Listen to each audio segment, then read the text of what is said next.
We've all heard of the, dare I say, infamous keto diet because of all the withdrawals that come along with quitting carbs, notably sugar. From the headaches and fatigue to the cravings and keto flu. I'm curious to see what my experience is gonna be like, considering I embody basically everything that isn't keto. Did you say weight loss? Like, excuse me, like weight loss? Only one way to find out.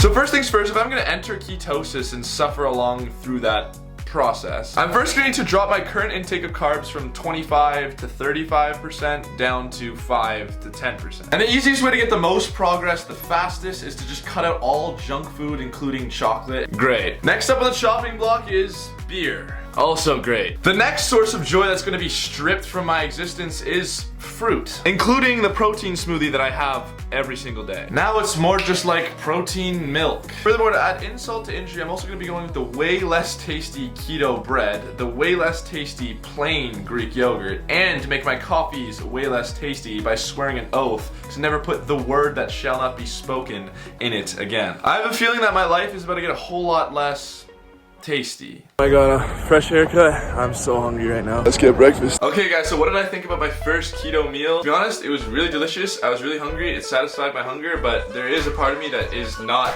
fully satisfied yet. I was hungry, and the idea of avocado and eggs was not as satisfying to my brain as the idea of like waffles and syrup. I really hope I'm not psyching myself into this, but so far, not so great. First homemade meal of this keto diet, romaine lettuce tacos and peanuts. They're obviously a nut, but they're also technically a seed, but they're also technically a bean, which makes them a legume, which makes them a carb, but they're also keto friendly. So at this point, you may as well just twist my brain into a pretzel and drop kick it. But other than that, let's eat. Actually, wait, I'm gonna jump cut this because I don't want you guys to see me struggle to eat this. Oh, wow, that definitely stretched the stomach a few times. If you're wondering if that was a lot of ground beef, yeah, it was. So far, so bland. But guys, I swear to God, I feel like I'm already getting sugar withdrawals. I know it's only day one, but let's just put it in perspective. Before this meal, I was hungry.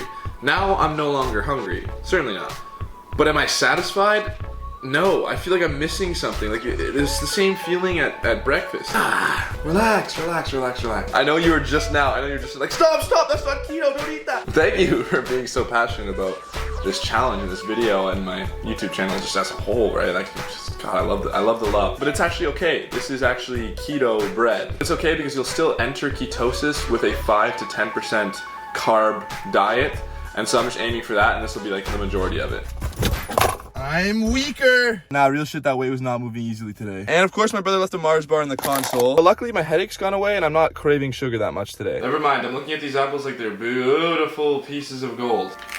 Slept like shit last night. I'm really tired today. I have a bit of a headache, honestly. And you also might be wondering why I'm not drinking my beloved protein smoothie. Like, I just feel like I'm missing an arm or something. It's because it turns out that, yes, milk isn't keto, so I was like, okay, I'll just get oat milk. Oat milk is also not keto, even if it's unsweetened, original, flavorless. So I gotta go to the store and get almond milk, unsweetened, bland as well, because that's keto approved. Some foods that may not seem quite keto could be keto, even if they're high carb. For example, let's do some basic math here. What you wanna do is you wanna take the number of grams of carbohydrates in your food, for example, these peanuts. And then you want to subtract the number of grams of fiber from that total. So 9 minus 4 grams of fiber gives you 5. 3 grams of carbohydrates from sugar and the other 2 from fuck if I know. The reason we subtract fiber from the total is because we don't have the enzyme to metabolize fiber. In fact, fiber actually helps with the process of digestion and doesn't interfere with ketosis at all. I kind of recommend it because all this fat and low carb kind of has its issues with digestion, if you know what I mean. Then you take that number 5 and multiply it by 4 because you get 4 calories from every gram of carbohydrates and 4 calories from every gram of protein, and wow, 9 calories from every gram of fat. Wow, I can get double the energy from the same amount of food from fat than protein and carbs. Now you know why I'm talking about low carb so much. Pro low carb diets here on Ewan Kella's YouTube channel. Anyways, back to the math. So you get 4 calories for every gram. 4 times 5 is 20. 20 divided by the total calorie count of this serving of peanuts is 280, so multiplied by 100, and that means 7.14%, which falls within the 5 to 10%. When originally, if you do the math without subtracting the fiber, you actually get 12.8%.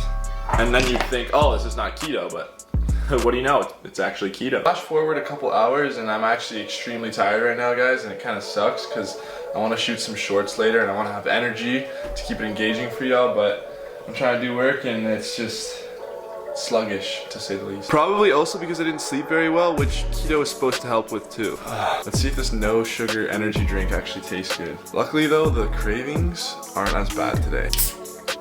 Oh, what? That's actually really good. Upon second sip, not that great. 1 gram of carbohydrate. Hopefully this helps. It is. It's been 36 minutes since I quit carbs. I'm not happy. Like, I'm serious, I'm gonna try and joke around here, but I'm genuinely pretty damn irritable right now. I kinda got into a screaming match with my brother for like taking the car to his friend's house. I've been fatigued all freaking day and my cravings are actually unreal. Like, I'm an addict. I'm actually an addict. I'm experiencing withdrawals. Like, super hyper fixated on sweet stuff. Like, I'll be going on walks around the neighborhood and my brain will be constantly telling me like, just go to the mini mart, go to the mini mart, just walk by the mini mart. You just look through the mini mart window. It's like, what would I be wanting to buy at the candy store other than candy? What do you usually buy at a candy store? I'm a sugar whore. I might even be getting a keto flu. Life isn't great right now, unless this sleep is so unbelievably immaculate that I wake up the next morning feeling like I'm ready to fight a bear. I will not be recommending this diet to anyone, ever. Before I went low carb, it was like up and down, up and down, up and down, up and down. Then during low carb, it was so great. It was like flat line, steady, slow burn energy. Now it's just flat line, steady, slow burn, no energy. There's nothing on the graph. Make it stop, make it stop, make it stop, make it stop, make it stop. All right, good night, everyone. I'll let you know how it is tomorrow. Monday night, sleep score, 65. Tuesday, 69. Ha. Wednesday, 76. Thursday, 67. I have a headache and I'm unbelievably hungry right now, but I enter ketosis. I wake up Friday, 91. Finally! I've never had the inclination to just pop open a jar of maple syrup and start chugging it publicly before. I'm a business student and I totally understand why the candy and chocolate is near the checkout, but still, why? This is me attempting to try and make some cool cinematic scene. Watch this. Could you move the conveyor belt up just a tiny bit? A little more. Perfect. All right, let's give these a wee try, shall we? I'm gonna go with the one that I think will taste worse first. So sorry, buddy, but you're gonna go. Like, it's bland, it's tasteless. The way I would describe this is it doesn't taste bad, but it doesn't taste good. So it's like, it's not good, but it's not bad. Next up, cashew milk. Oh man, you look at it, you look at the vanilla, you look at the cashew milk, and it looks all beautiful and like the graphic, and you just expect it to taste so much better. Both of them taste keto. That's how I describe them. They both taste bland, sugarless, sweetless. This one's better though. Okay, I made it into a protein shake. We'll see how it is. Oh yeah, better. Mucho mejor. Wow. That's obviously because I have the best protein powder in the world. Like, how I actually told you guys about my protein powder? I have to be honest with you guys for a second. Like, today's better, but I don't feel good, man. Like, the thoughts going through my head are not good. Like, I'm actually quite angry right now. Like, somehow the mushrooms I just bought aren't in the fridge anymore.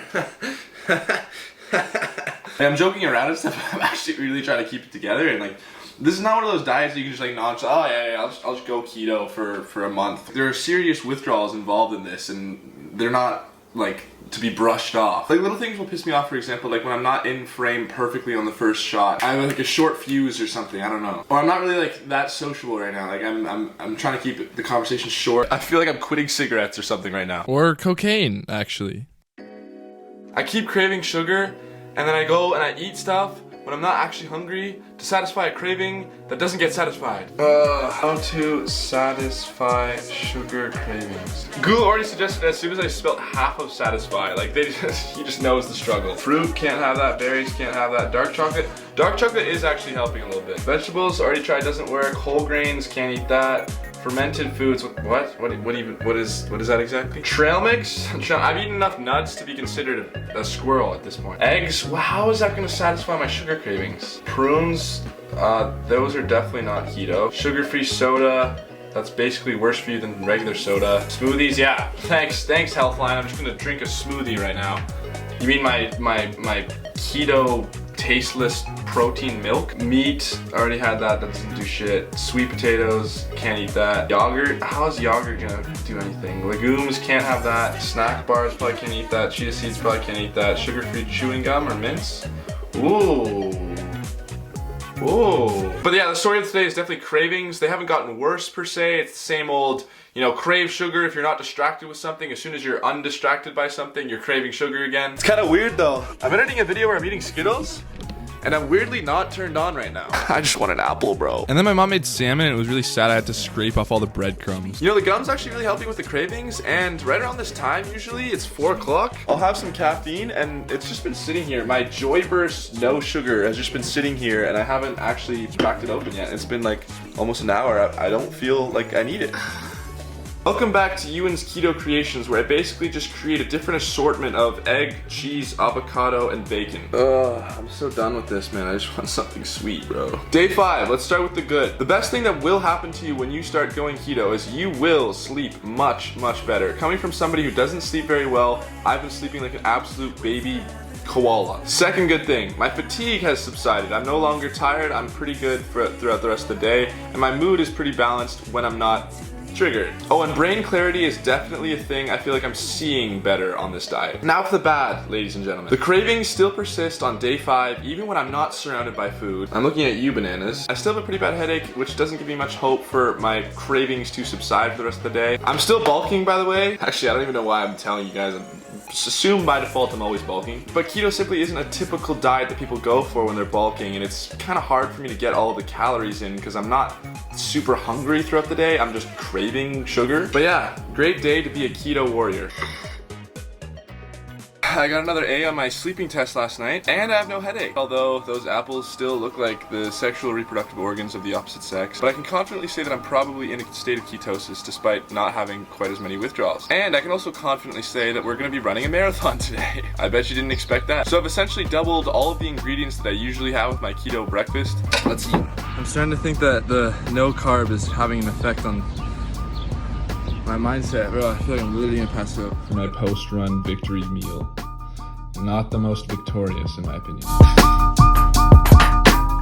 So what can you expect when attempting to go keto? Well, first things first, buckle up and warn those around you that you're about to get a whole lot more annoying. In my case, the sugar withdrawals peaked on day 2 and then continued in a, frankly, not so sweet manner until about day 4, and then only began then to improve. And in no way am I sitting here on day 7 at the conclusion of this challenge and saying to you guys that I am not absolutely ecstatic to wake up tomorrow morning and potentially overdose, let alone relapse on sugar, because I'm completely over my addiction. But let's just say that unwavering desire to test the structural integrity of my brother's face every time he forgets to lock the door is no longer present in my life. And that's just the tip of the iceberg. Also expect headaches and mental and physical fatigue until at least your second coffee of the day. Personally, I didn't experience the infamous keto flu, brain fog, sleeping, or digestive issues when breaching ketosis, but apparently those can further enhance your dietary change experience. Now for the good stuff. I slept well. Okay, yes, I did also lose a lot of weight. And it was mostly fat. I'm leaner than I've ever been before right now, and I didn't seem to lose any of my actual gym progress once I got over that muscle fatigue withdrawal. So would I recommend this diet to you? My answer to that question varies. If you're that very specific person who's desperate to lose weight, yet not lose muscle or strength in the gym, and happen to have trouble falling asleep, and you don't mind simultaneously dealing with irritability and fatigue because say you live alone, and you also have very good impulse control and can deal with the sugar cravings that last for I don't even know how long, I still want a banana, then go for it. Other than that, unless you have a medical condition that might be helped through ketosis, I do not suggest this diet. To the Sallys, Johnnies, and Lindas out there who are interested in losing weight and are curious about the keto diet, I strongly suggest you keep looking. There are far less painful, far less extreme diets out there for weight loss. Like maybe simply try going low carb. 20 to 30%, that's it. That's all I was on before doing keto, and it still kicked my ass. Especially because this diet is certainly not suitable in the long term, in my opinion, because all of the weight loss gains are just offset, if not triumphed, by all of the long-term artery risk health issues that come along with the encouraged consumption of LDL cholesterol, high unhealthy fat, and sodium that come along with this diet. And that's not even mentioning the probably more than notable chance of relapsing. Anyways, stay tuned because next week I'm gonna be trying to do the carnivore diet, and if you do end up trying keto, well, good luck and don't run a marathon when you do it.